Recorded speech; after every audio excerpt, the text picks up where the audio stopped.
Ce samedi 3 mai 2025 marque la date de la remise de brevets aux lauréates et lauréats de la formation sur les systèmes LMD et pédagogie innovante, voire les projets tutorés, organisés par l'Université technologique de développement, ITD en sigle, dans le territoire de Luisa. Après l'ouverture de cette activité par l'administrateur assistant en charge des questions politiques et administratives, Ismaël Kaoma Lupangu, le recteur de l'ITD, Crispin Kaoulou, a dans son mot de circonstances remercié les participants d'avoir accepté leur invitation. National.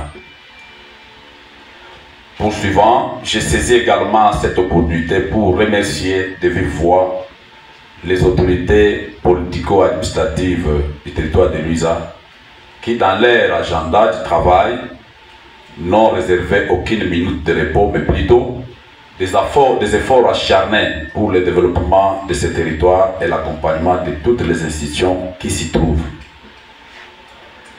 Au coordonnateur des universités technologiques de développement du Grand Kassai et aux formateurs des formateurs pour le système LMD, vous avez été nos serviteurs et nos visiteurs de marque par qui l'ITD Luisa chemine pour atteindre l'excellence tant visée dans ses objectifs pour une formation de qualité des filles et fils de Luisa.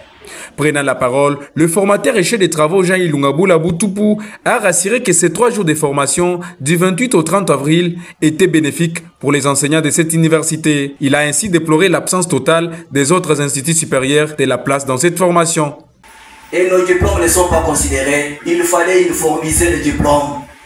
C'est pourquoi le système LMD est instauré avec des grandes thématiques, la pédagogie innovante et les projets tutorés.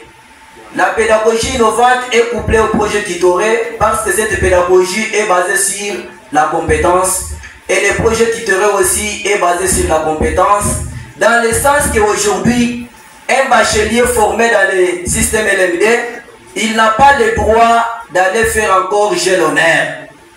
Aujourd'hui, l'ITD Luisa pouvait normalement héberger tous les autres facilitateurs de notre institution pour profiter de cette formation. Parce que ce sont des formations rares. Même partout ailleurs, ce n'est pas les autres qui en bénéficient. Dans leurs mots, les participants à la dite formation ont remercié sincèrement les formateurs et ont promis de tout mettre en œuvre pour une bonne éducation des étudiants. Il est pour nous une joie immense de présenter nos sincères remerciements, en particulier aux formateurs des formateurs qui, malgré ces multiples préoccupations, a accepté de supporter toutes les conditions afin de produire des bons fruits dès demain dans notre milieu scientifique. Cette activité s'est passée dans la prestigieuse salle rouge de Luisa. À noter que c'est la première fois que ce genre de formation se passe à Luisa, un territoire qui compte aujourd'hui 2 universités et 4 instituts supérieurs.